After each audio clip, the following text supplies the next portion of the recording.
خبردار کے صاحب یہ مراد نہیں تھی اور وہ مراد نہیں تھی. نہیں، انسان کے الفاظ اس کے اعمال اور اس کے رفتار کے ذمہ دار ہوا کرتے ہیں. تو یہاں خبردار یہ مت کہو کہ رمضان آ گیا، رمضان چلا گیا، رمضان آدھا ہو گیا، پورا ہو گیا. نہیں، یہ اللہ کا نام ہے، اس کے ساتھ جوڑو شہر اللہ، شہر رمضان، ماہ رمضان. استقبال ماہ رمضان کی مجلس پڑھ رہا ہوں. ایک صلوات پڑھ ذرا محمد والا.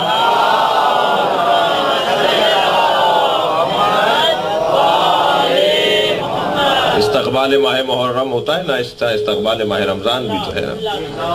اور جو جتنا محترم ہوتا ہے اس کا احترام اور اس کا استقبال بھی ایسا ہی ہوا کرتا ہے. آنے والا اگر بڑا ہے، آنے والا محترم ہے، تو استقبال بھی شایع نشان ہونا چاہیے. مسجدوں کی صفائیاں ہوں گی، قرآن کے نسخے تیار کیے جائیں گے، رحل خریدے جائیں گے. قرآن کی بہار کا مہینہ آ رہا ہے، قرآن کھلے گا،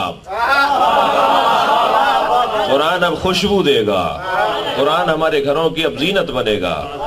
ہم میں سے ہر ایک فرد کو ابھی سے طے کرنا ہوگا، اپنی اوقات کار کو طے کرنا پڑے گا کہ ہمیں ماہ مبارک رمضان میں قرآن پڑھنا ہے. توجہ کر رہے ہیں آپ حضرات؟ بعض لوگوں کو ایک غلط فہمی ہے کہ اگر ہم نے شروع کر دیا تو ختم بھی کرنا پڑے گا، لہٰذا ہم شروع ہی نہیں کر رہے. یہ غلط فہمی پھیلائی گئی ہے. نہیں، ایسا نہیں ہے. اگر شروع کر دیا تو ختم بھی کرنا پڑے گا، کوئی شرعی حکم نہیں ہے. جو جتنا پڑھ سکتا ہے اتنا پڑھے.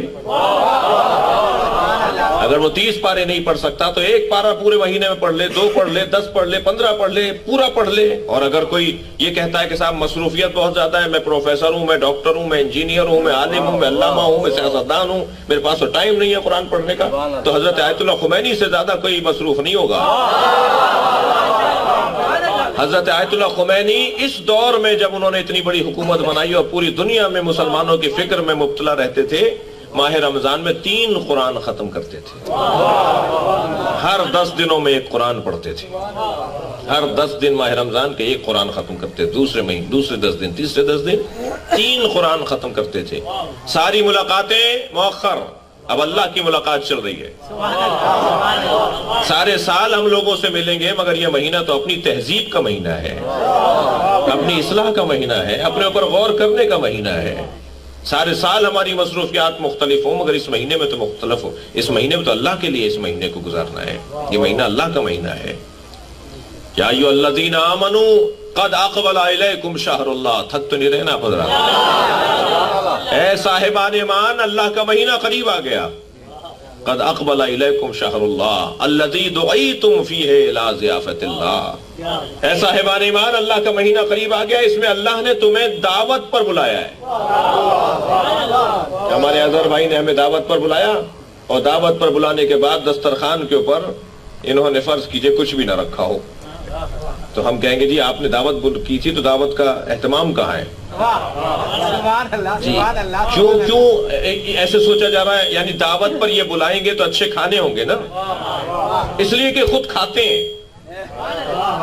لیکن جب اللہ بلائے گا تو دسترخوان پہ کھانے نہیں ہوں گے، کھانوں کی الجھنوں سے آزادی ہوگی. غور کر رہے ہیں آپ؟ اللہ کھاتا تو نہیں ہے.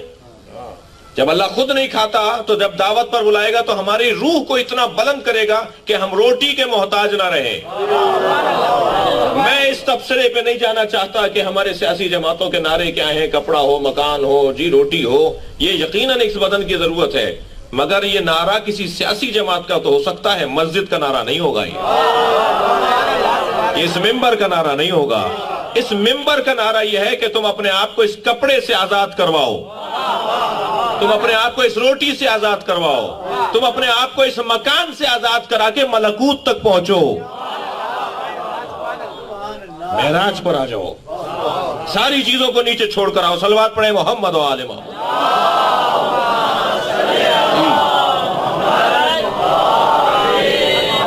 وہ جو دعوت پر بلا رہا ہے، دعوت کیسی دعوت ہے اس کی؟ اس لیے کہ وہ تو خود کھاتا نہیں ہے، خود پہنتا نہیں ہے، خود مکان نہیں رکھتا. وہ جب وہ یہ ساری چیزوں سے مبرہ ہے اور آزاد ہے، تو پھر جب دعوت پہ بلائے گا تو ہمیں بھی وہ پرواز دینا چاہتا ہے. نکلو بدن کی اسیری سے، نکلو کپڑوں کی الجھنوں سے. میں جو کہہ رہا ہوں وہی سمجھا جا رہا ہے، میرے بچے اور جوان یہی سمجھ رہے ہیں. ہرگز مراد یہ نہیں ہم کپڑے اتار کے پھریں. میں جو کہہ رہا ہوں وہ یہ کہ ان کپڑوں کی خاطر لڑیں نہیں، ان کپڑوں کی خاطر بھائی بھائی سے ناراض نہ ہو، ان کپڑوں کی خاطر حرام اور حلال کی تمیز نہ مٹے. یہ مطلب ہے ان کپڑوں سے آزادی کا. یعنی یہ کپڑے ہمیں اسیر نفس نہ بنا دیں، یہ کپڑے ہمیں اپنا اسیر نہ بنا دیں. یہ ہے کپڑے سے آزادی. کپڑے پہنے ہوئے ہوں اور کپڑوں کے محتاج نہ ہوں. یہ ہے انسان کی معراج. اور فرما رہے ہیں آپ حضرات؟ نہیں. روٹی کی ضرورت ہے، پانی کی ضرورت ہے، مگر روٹی اور پانی کی خاطر ہم لڑیں گے نہیں. ہماری لڑائی نہیں ہوگی کہ ہمیں روٹی نہیں ملی تو ہم اس کو کچھ جملہ کہتے ہیں، اس کو ناراض کر دیں، اس کو کوئی نامناسب بات کہتے ہیں. نہیں، اس کی خاطر لڑیں گے نہیں. اللہ کی دعوت پر بلایا جا رہا ہے، دعوت پر بلا رہا ہے اللہ. ہر دعوت کے کچھ شرائط اور کچھ اصول ہیں. دائی ہوتا ہے بلانے والا، مدعو ہوتا ہے جسے بلایا گیا، وجہ دعوت ہوتی ہے کیوں بلایا گیا. شادی ہے، جنازہ ہے، نکاح ہے، ولیمہ ہے، کیا ہے، کیوں بلایا گیا ہے، وجہ دعوت ہوتی ہے. محل دعوت ہوتا ہے، کہاں بلایا ہے. بھئی آپ لوگ تھک رہے ہیں کچھ میری بات. ماہ رمضان کے استقبال کا عنوان قرار دیا تو یہی بات کروں گا، اب آپ سنیں یا نہ سنیں.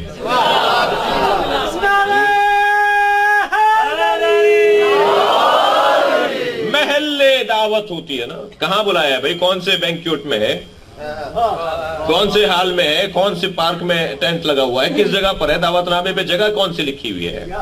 ایسے ہی ہے. وقت کون سا ہے، دوپہر کا وقت ہے، رات کا وقت ہے. یعنی مکان دعوت بھی اور زمان دعوت بھی. کس جگہ بلایا گیا ہے دعوت پر اور کس وقت بلایا گیا ہے، کس نے بلایا ہے اور کسے بلایا ہے اور کیوں بلایا ہے. جب نبی نے کہا کہ اللہ نے تمہیں دعوت پر بلایا ہے تو یہ پانچوں چیزیں اس میں ہونی چاہیے. اللہ اکبر. بلانے والا اللہ ہے، بلائے ہم گئے ہیں. بہت بڑی عنوان ہے، بہت بڑا. اگر ہمیں کوئی بڑا آدمی نہیں بلائے تو ہم کہتے ہیں صاحب اس لیے نہیں بلایا کہ ہم اس کے اسٹیٹس کے نہیں تھے. بھائی اس محفل میں ہم کیسے جاتے، وہ ہمارے معیار کی محفل نہیں تھی، وہ محفل ہی کچھ اور لوگوں کی تھی. لہذا بلانے والا بلاتا ہے مزاج کو اور معیار کو دیکھ کر. اللہ اکبر. ہمارے معاشرے کا فرد، ہمارے معاشرے کا وڈیرا چودھری، ہمارے معاشرے کا سیاستدان، زمیندار، ہمارے معاشرے کا ثروت مند انسان اپنے معیار کے لوگوں کو بلاتا ہے. اگر اس دعوت کے اندر اپنے معیار سے ہٹ کر لوگوں کو بلا لے تو دعوت خراب ہو جاتی ہے. ایسا ہی ہے نا. پروردگار عالم نے ہمیں بلایا ہے، ہم اس کے معیار کے ہیں. میں کہتا ہوں یہی بہت بڑی بات ہے کہ اللہ نے ہمیں بلایا ہے. بلانے والا اللہ ہے، بلائے گئے ہم ہیں. کب بلایا ہے، کہاں بلایا ہے، کیوں بلایا ہے. دو سوالات ہو گئے، تیسرے اور چوتھے پانچویں سوال کا جواب. کب بلایا ہے،